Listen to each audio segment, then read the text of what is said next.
Whoa. Whoa! Whoa.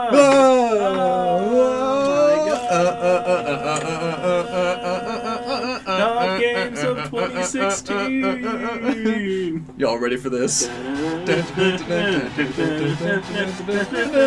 Netflix. I'm Chad Runaway. I'm JJ Artemis. And I'm Andy Kennett. And this is going to be, I think, like, our first planned special episode that everyone knew about already. So that's an exciting premise. It is. We're going to be talking about our favorite games that came out in 2016. As sort of a year retrospective, this is the first time. 2016 was the first year to have no clip throughout. It was a full year of our podcast. Yes. I feel old. You've reminded me of the inevitability of death. It's good, because so do all of the games on my list. And while some people might have thought 2016 was a really shitty year, Yeah. it was a great year for games. It was. That is a fact. It is... Let's not get political, but 2016 blew hard cocks. Yes. And, Pour one out for 2016. yeah. So, so let's go ahead and start with number 3 then. Andy, do you want to start, and we'll go around the room? Okay, that's not what I was expecting. Oh, what did you No, want me to start? I'm prepared to go first. Are you? Are you sure you're prepared Yes. to go first? You I better. am. I just imagined that you would start, Chad, or whatever. My number 3 game is Pokemon Sun and Moon. Yeah, this is one of the ones that I struggled to, like, whether or not I wanted it to be on my list at all. I think that if you listen to our Pokemon episode, you'd be pretty clear as to why we like it. It's just such a good game, you know, in that formula. It did pretty much the best that it could have. Yeah, I'm actually really surprised it's not on your list. Yeah, it did not quite make it. It was very close. You did have a lot of disproportionate competition next to the rest of us, I think. Obviously, it's not on mine, as I'd never ended up actually experiencing it. But I did look over plenty of shoulders while Sun and Moon was going on, and seeing a lot of the sort of interesting variations that they did. Right, and I guess just to repeat what I said on the Pokemon cast, it feels like a kind of breath of fresh air for the Pokemon series. They're actually trying some different stuff. It's made me pick up my 3DS, which I haven't done in a while. I mean, it was just fun. Like, it was more humorous. It had a lighter, or not a lighter tone, but like more of a concrete tone. Like, think after playing Sun and Moon and going back and checking out some of the older games, they're very like kind of, I want to say cold, but like very much just like they love you less. It's just like there's no personality to it. It's all just like, especially text. like when it comes to things like, you know, like towns and NPCs, I've seen very static in comparison. Like in Sun and Moon, you can just like walk up to a guy and he'll be like, "Hey, have a good day." Yeah. Like, it's just like an interaction you would have with a random person. Not everyone has to say something about how much they like a Pokemon or something. Right. Yeah. Yeah, there's just lots of good polish and some interesting new things added. Yeah. Yeah, I think like a running theme through my list of games is, I think all 3 of the games that I chose exemplify something that I think should be looked at when exploring the genre in the future. And I think Pokemon really exemplifies specifically for itself. Like, Pokemon Sun and Moon should be the new touchstone for Pokemon games going forward because of how much it did right. Absolutely. And if Game Freak doesn't realize that, then they're a bunch of idiots. They don't have to. They got the mountains of money. They do have mounds of cash. Yeah, their prior hills of money have been overshadowed Yes. by the current mountain of money that they got from Sun and Moon. JJ, game number 3. Hyperlight Drifter. Was that 2016? Yes. It was in 2016. All right. That's one of my honorable mentions. Yeah. It really helps solidify how much the indie space allows people to foster distinct tones, which I'm really happy about. I mean, that's always been historically like the huge upshot of the indie scene, starting from the very inception of its popularity since Braid. But Hyperlight Drifter is almost exactly the kind of tone that I'm looking for in a game, and I don't know if that comes out as strongly in our episode in retrospect.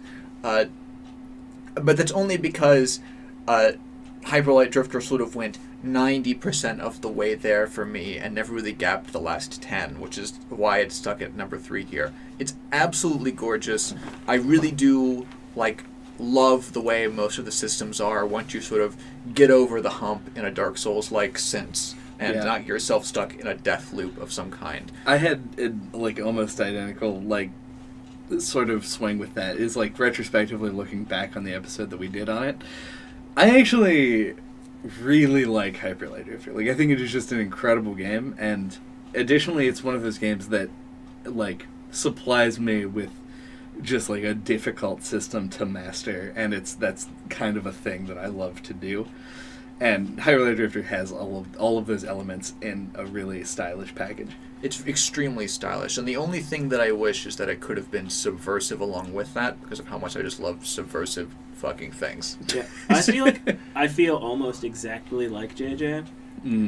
My feelings about it, but I think maybe the gap between it may be more of an 80% of the way there gap for me. I really wish it was less obtuse than it is. That's my biggest gripe with the game, is that I think the minimalism hurt it. I think it needed a little bit more of a guiding hand. It made it a beautiful piece, but but it really did lessen it as a game in a lot of efforts. I'm so into almost all the decisions made in the design of the game. Yeah. But it falls that little bit short. Yeah. Which is why it misses my list. Your 3, Chad? Number 3 for me is Firewatch, which this is one that it took me a while to sort of really nail down for my number 3 spot. And the things that got kicked to my honorable mentions list are kind of similar, but Overwatch, I think, is... Overwatch, goddammit. Firewatch, a very different game. It really nails an emotional note for me that no game, or really a film that I've seen and actually enjoyed, has even broached, and that is, in Firewatch, he plays a character who has made a bad decision and ran away from the consequences. And I feel like that's I feel like it's a near universal feeling. That everyone has made a bad decision and then attempted to evade the consequences of it. Of course. And of course, it is a video game, so it's they systemize that in as much as where you make some decisions to set up what you understand about your character's backstory. You have a limited method of control over yourself. It's really sort of similar to how life ends up going in that respect. And one of the things that I most respect and modeled after the game is they were willing to go for the full narrative simulator like the devs previously had attempted in The Walking Dead, but made it less video gamey, for lack of a better term. And what I mean by that in this context is that they didn't give the player distinct choices and agency all the time over at every position. It's not like there was ever a moment in Firewatch where you were which squirrel's gonna live or die? Right. There was never a moment where the camera sort of froze and you had to look one direction or the other about whose life you were gonna save. It was just minor choices that all ended up having, either huge effects or limited effects depending upon where you were in the game and what the choices meant. And often you didn't know what choices that you were making meant at the time you made them. And it really is one of those things where it yes, Henry goes to an extreme that a regular person wouldn't generally, where he moves to a different state and joins the Firewatch there. But just the concepts that the game that deals with are universal, and I felt really kind of nailed it down in a way that a lot of characters just can't. I mean, and that's part of taking advantage of the medium. It's you can take that feeling and that idea that everyone can relate to and take it to an extreme and explore what that's like. Yeah, I have not experienced the loss on the level that Henry is implied to have in the story, and I'm also not in my mid-40s, but you can really see yourself in the character just because the game sets you up to allow to allow you to get absorbed in it. Yeah. And also the ending, as many people found it anticlimactic, I feel like don't understand that life is anticlimactic. That's not everything has a satisfying conclusion, and sometimes things are just well, I completely shit. agree with that.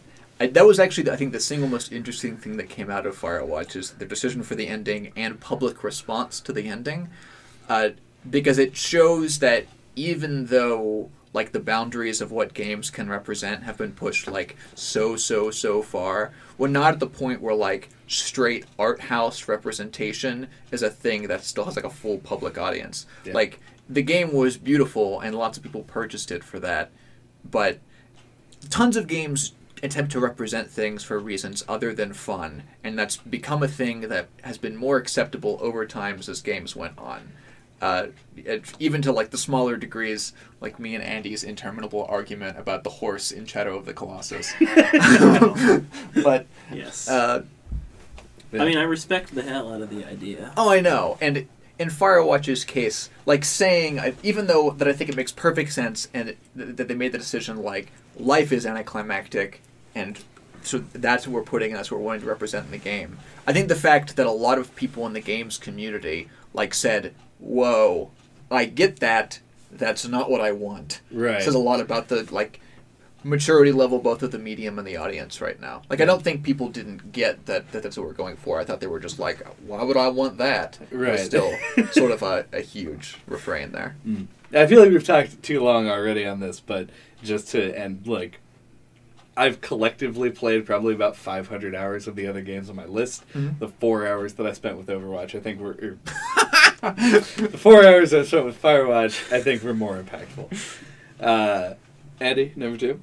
My number 2 is Final Fantasy 15. Oh, goddamn. And you spent a lot of time with Final Fantasy 15 in the last, like, month. I have. It's actually...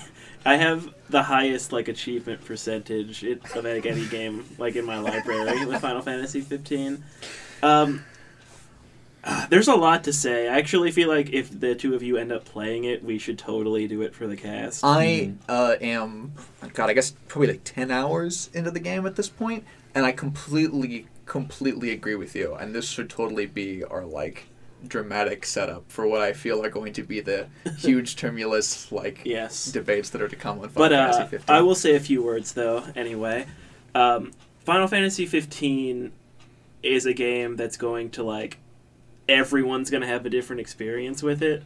Like personally, I am a Final Fantasy fan, but not a huge one. Yep. So like there was no 10 years of waiting for me. Right. Like I didn't know about the game till it was rebranded as Final Fantasy 15, so it's only been like 3 years for me. Yeah. And even during that time, you were like, they're really fucking up. Oh Final yeah, Fantasy. early trailers I thought looked so stupid. Like I called it Final Fantasy Car. Yeah. I thought the car was the stupidest thing I'd ever seen. And like genius criticism. like it rubbed me so the wrong way. It like did. when I first saw it, and through Square Enix's crazy magic that can make Final Fantasy and Disney work together, they used it on this and made like this weird like mashing of fantasy and reality with the weird like Square Enix specific tropes and things, and like made it all mesh, and it works really well for most of the game. It's unbelievable how well the setting actually ends up working on like a gameplay to gameplay moment. Yep. Truly stunning. I will, however, under the expectation that I'm just going to let this hang and that the questions will come in the podcast in the months later. Fair enough. I think that the Final Fantasy 15, based on my 10 hours, assuming that it remains representative, is the Metal Gear Solid 5 of RPGs. JJ, number 2. All right. My number 2 is Dark Souls 3. My number 2 is also Dark Souls 3. My number 1 is Dark Souls 3. Okay. So we'll talk about it then. Oh yeah, you're right. Yep. Shit. So skip. Andy, number 1. Dark Souls 3. Found it. Surprise! That was weird. Okay, the so... format that we chose to take this in allowed that weird domino to happen. Yes, so... We're talking about JJ and Chad's number 2, which is also my number 1.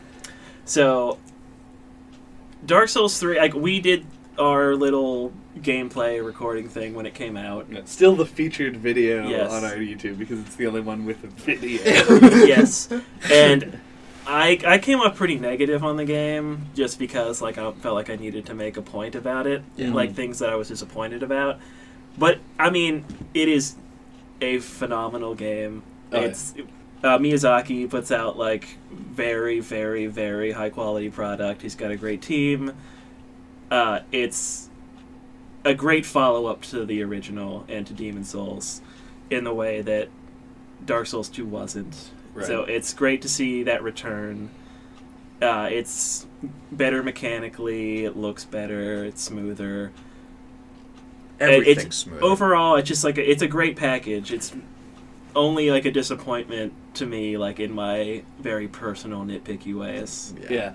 As somebody who regularly listens to a podcast that discusses Dark Souls exclusively, I feel like Dark Souls 3 is almost designed not to appeal to somebody who can do a podcast about Dark Souls. Like, it is like a game where around every corner there is a new and uninteresting callback to a previous Dark Souls game, and the narrative threads are left hanging in a way that they weren't, at least in Dark Souls 1, which is narratively pretty complete if you're willing to dig so deep that you can put it together. Like, it has a thing that makes sense in the end, and Dark Souls 3 has a lot of things that don't. Yeah. But Dark as somebody Souls who 1 didn't do that, Dark Souls 3 feels amazing. Dark Souls 1 was like a yarn ball with some loose threads around the edge. Right. Whereas, like, Dark Souls 3 is a yarn ball that's been shredded by a cat. It's a yarn pile. Yes. The post-yarn being. Yeah, Yeah. it's... I'm not going to take credit for this theory, but I don't remember where I heard it. Mm-hmm. But I've heard somebody talk about the idea that, like, Dark Souls 3 is like a meta commentary by, like, Miyazaki, where he's like, if you just want me to keep making the same game over and over, by God, I'm going to give you the same game again. And, like, when you look at it that way, at least for me personally, it, like, alleviates some of my, like, frustrations with it to think about it that way. Right. Yeah. Yeah. And also, like, I at least want to mention the fact that as much as I love the game, I played the DLC, and it is, it doesn't really add a ton to, like, not, like, length of content. I'm not like, 3 hours, more like, fucking don't buy it. Like, the game, like, it changes so little, and it has zero narrative payoff in terms of how you understand the main game, that I feel like it's just content for content's sake. Yep. Like, it ends up being kind of a content munching DLC pack. And so it feels especially weird because all the other DLC for the whole series has been significant to the base game, even with Dark Souls 2. And the DLC, like Ashes of Ariandel, feels like Remember the Painted World, the DLC. Yeah. So I only wanted to bring that up at all just because, like, I'm very positive on the game, and I'm taking JJ's stance that more content does not mean that it makes the original content worse. Yep. And I think that in light of the main game, it really is, like, just one of the best games that came out this year. I've been trying to think, before moving on from 3, of a better comparison to this, because this is going to sound way more insulting to 3 than it actually is. I mean, it's still like the second best experience I had with a game this year. But Dark Souls 3 always sort of reminded me of the criticisms that get thrown around related to, like, the DC, like the more recent DC superhero movies. With it, like, Dark Souls 3 is a game that's full of really compelling scenes that aren't linked in any meaningful way at all. Mm-hmm. Like, the kind of shock that I had when I found the untended graves, it may be like the single high point of gaming in terms of an actual released in 2016 game that I had this year. Right. But that does not mean that everything sort of fits together like a puzzle. Right. Untainted Graves was not like the missing piece that made you see what they were going for. It was a cool thing. JJ, Yeah. have you finished Bloodborne? I have finished Bloodborne. Okay, it's in Bloodborne when you find the Hunter's Workshop. Right. Yep. It's so not that. Because, like, when you find the Hunter's Workshop, you're like, holy shit, this was a real place. And here it is. And, It starts to, like, things that are said in the game. It is a puzzle piece that you found that fits into the puzzle. Right. Yep. But visually, it's not very impressive because you've already seen it. It doesn't look substantially different. It gives you that feeling, though. Yeah. And it's actually meaningful. Well, I mean, it is, like, exactly the opposite of the Untainted Graves. Yeah. Yes. Yep. And that's I think Or it's not like finding Ash Lake. Like, it's not even close to as cool as that. Right, yeah. And for future reference, for any game developers listening to this podcast, to learn what 2016 did right, if you want JJ to like a thing in your game, just make it totally black.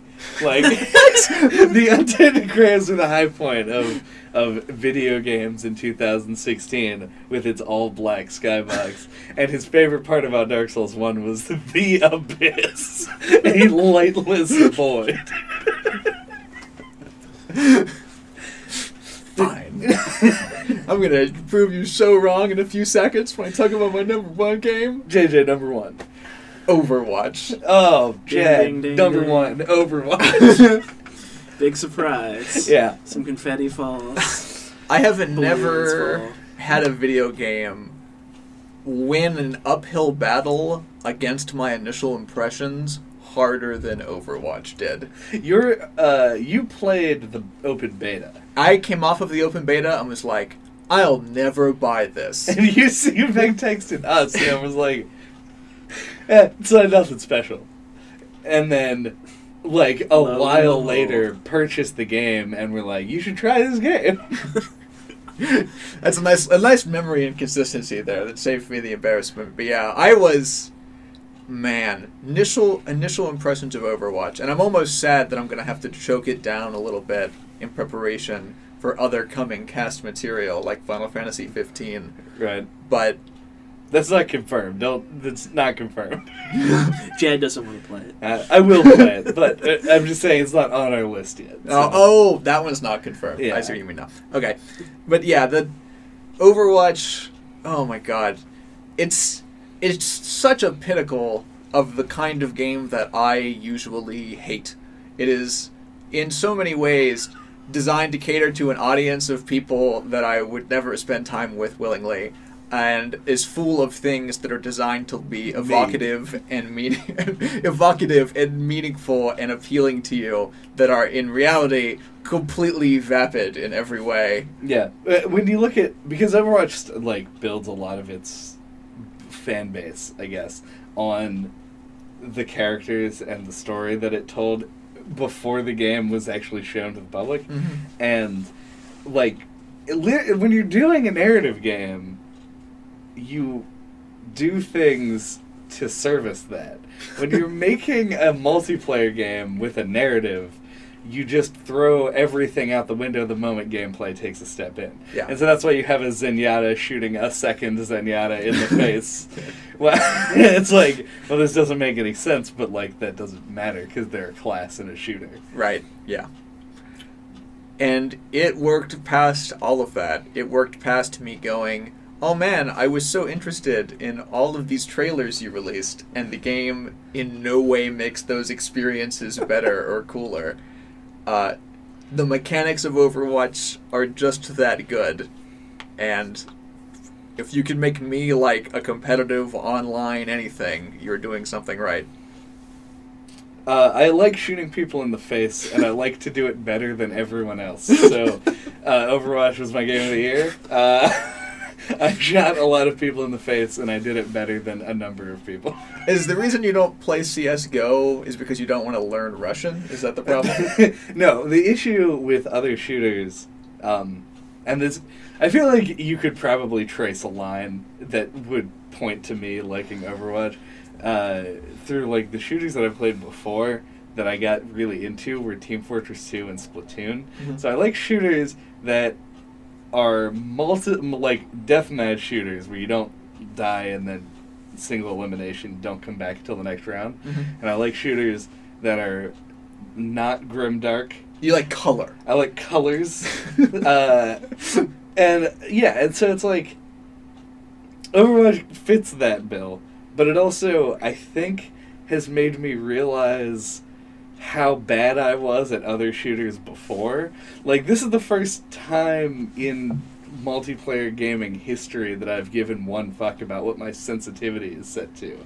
And, like, to somebody who is a long-term shooter fan, they're probably like, oh, so before you were just, like, playing the game with your ass? Like, what, you just couldn't play the game? But, like, I, like, am actually getting analytical with it and, like, understanding what I need to do and understanding strategies, which I feel like in a similar fashion to how I wouldn't have liked Bloodborne if I didn't play Dark Souls. I wouldn't have liked Overwatch if I didn't play Splatoon. Because Splatoon taught me the mechanics of a shooter and got me into that mindset, and then when it died, Overwatch filled the void and became, like, the thing that I care about in terms of, like, playing competitively. I've only spent a couple hours with the game. I only just recently bought it. But I'm in a somewhat similar boat to Chad, although without the history with shooters to accompany it. Because I remember liking Time Splitters 2.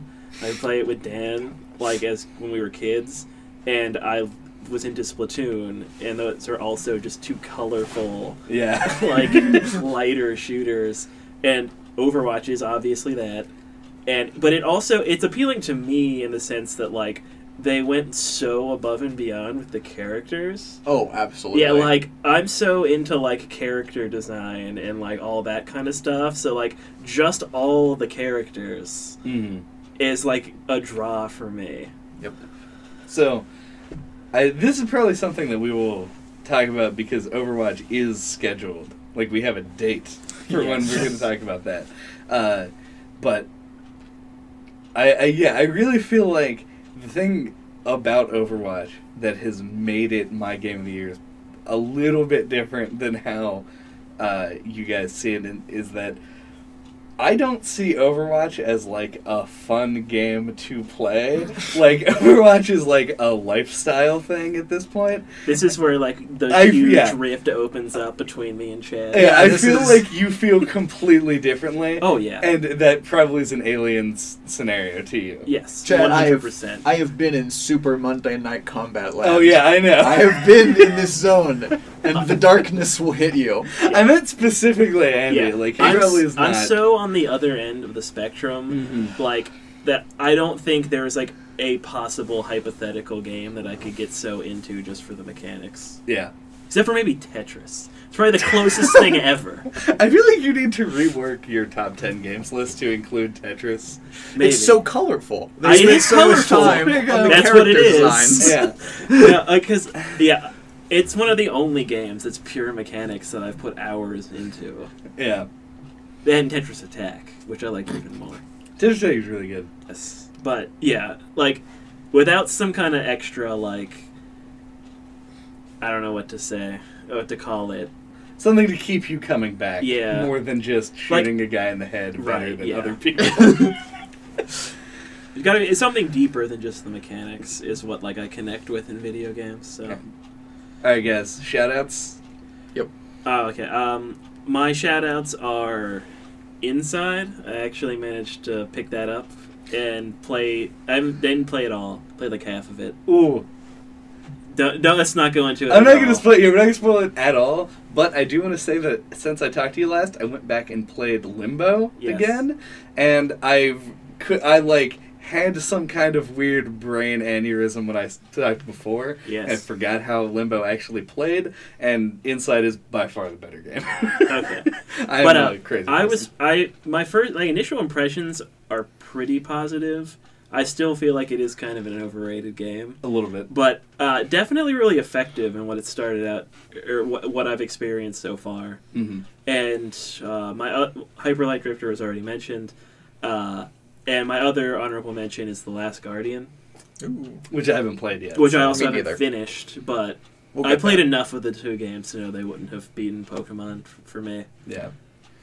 Mentions from me are going to be of a very distinct vibe, because most of the games that I played in 2016 that weren't the prior three were mostly retrospective, except for things like Doom, which barely missed the list. But I wanted to reserve my mentions for things of particular interest.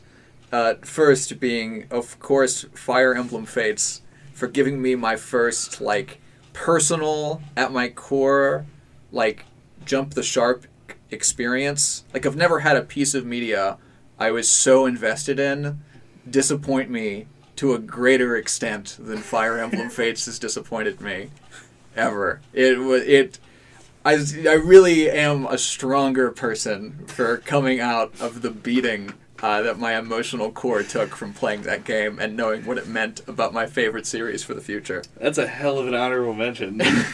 This game improved me personally by being awful. By hammering away at me. It was the fires of the forge that made me a stronger whole. Other one, because I feel like you can't get out of a discussion about 2016 games without mentioning this at least once.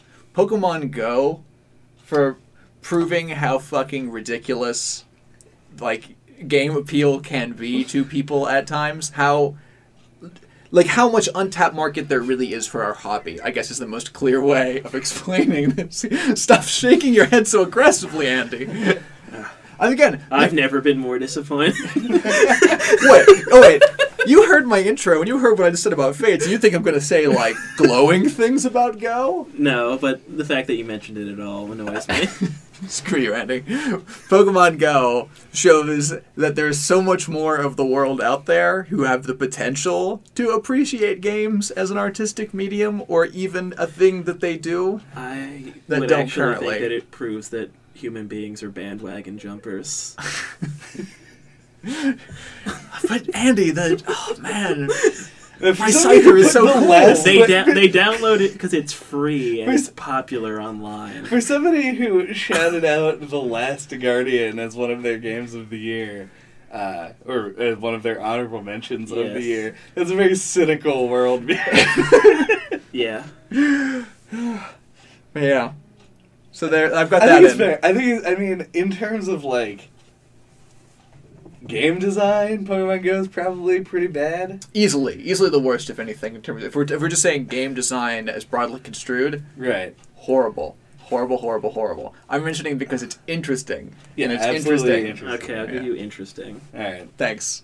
But I don't think that's enough to get on the list. Well, then to add the third part to this trisected shit circle that is my three honorable mentions. three shitty games that are my honorable mentions. Jamie said 2016 was a bad game, or bad year, also bad games. Nothing good in 2016. Dark Souls 3 was okay. But it was kind of shitty. The third shit piece is Star Fox Zero. Oh, God, what are you doing? I'm talking. You're dismantling the concept of an honorable mention. It's list. interesting. It's interesting to see how far Nintendo is willing to go to try and prove how smart their own ideas are. It's interesting to see how oblivious they're capable of being. Okay, that's fair, yeah. Yeah. That's I don't know if these... I feel like I should have gone before you.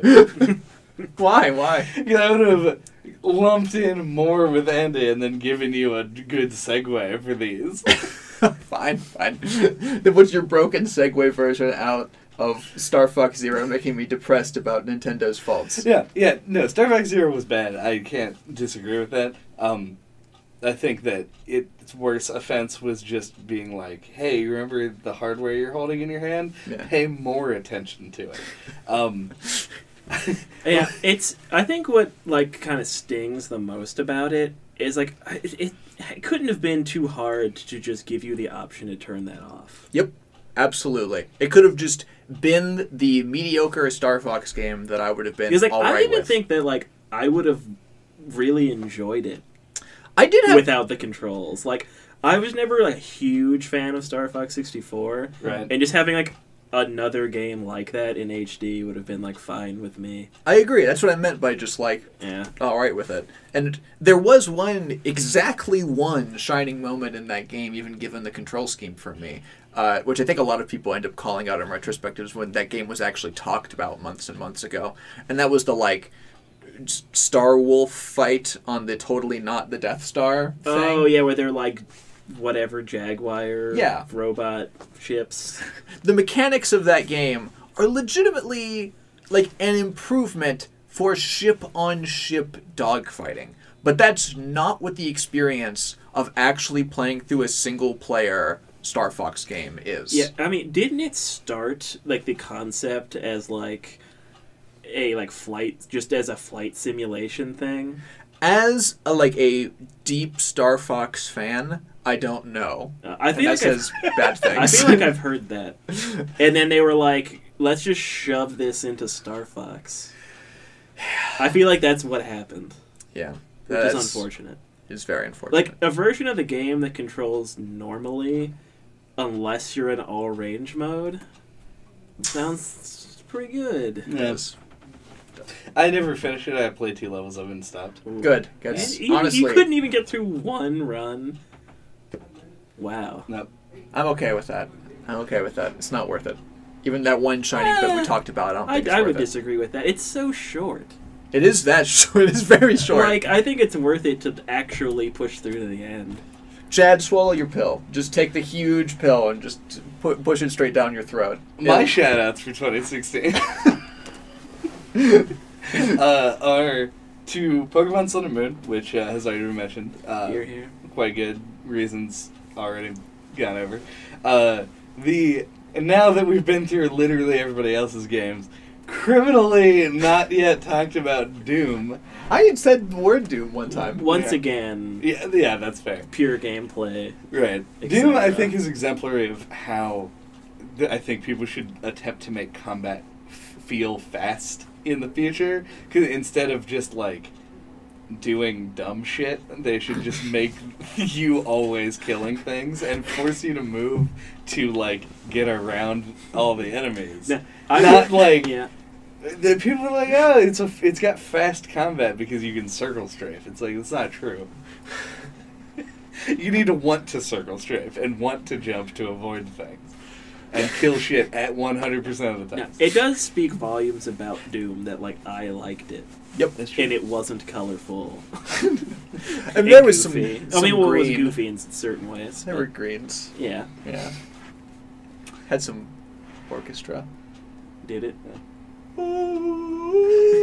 That sounds more like a choir. It's the aggressive Latin ambiance that we discussed. It had electric guitars. Yep.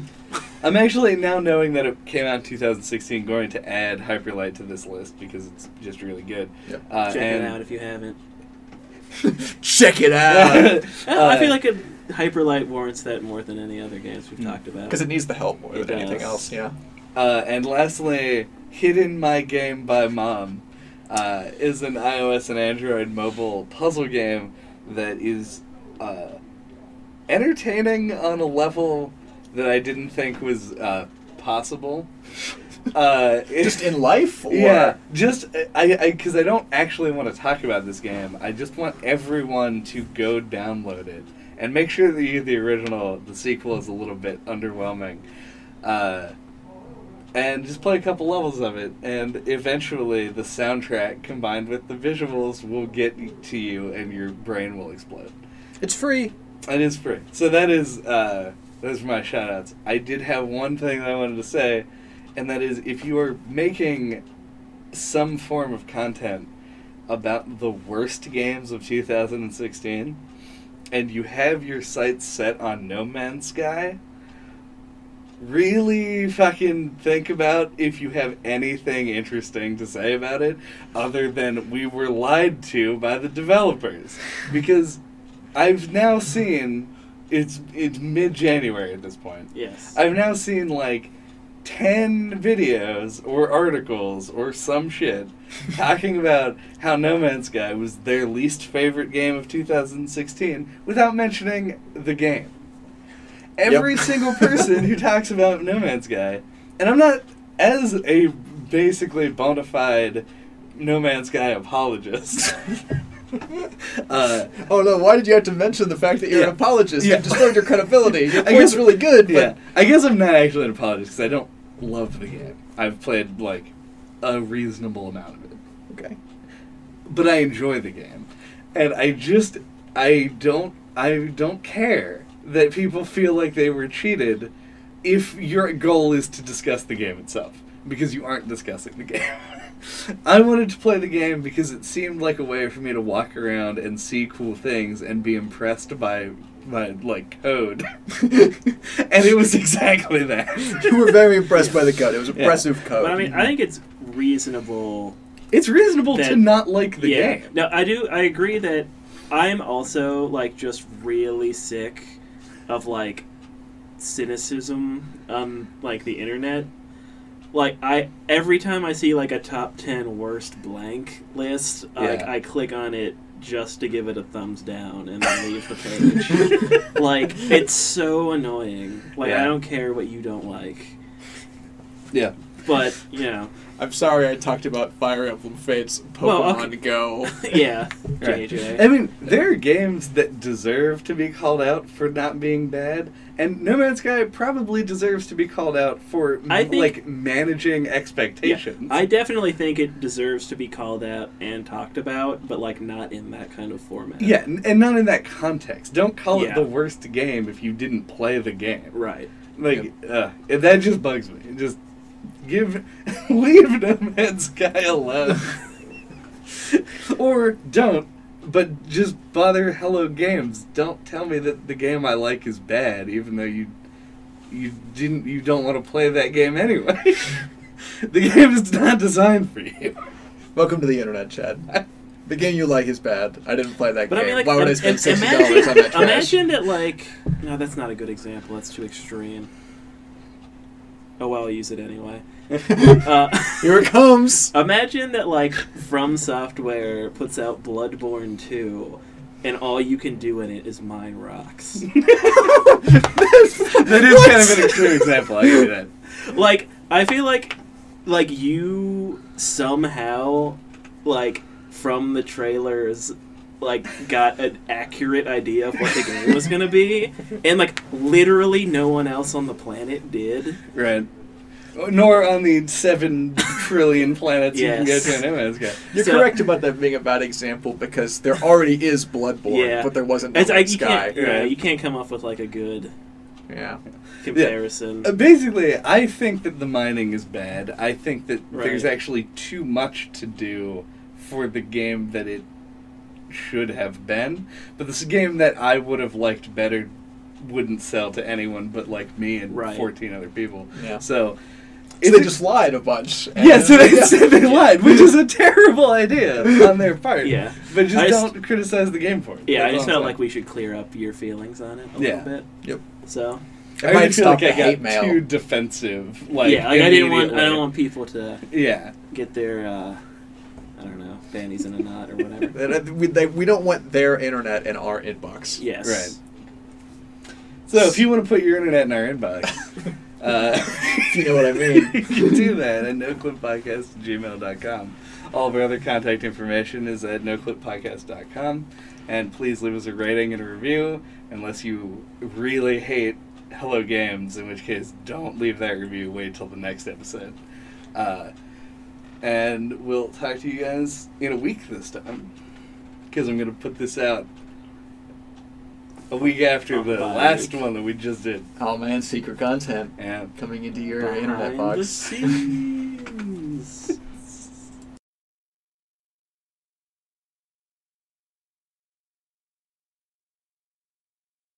Now that you've done that, that's actually what I'm going to use as the, like, intro track. And then just have it fade out in the bottom, and I'll start talking over top of it. Like I do in the regular real songs.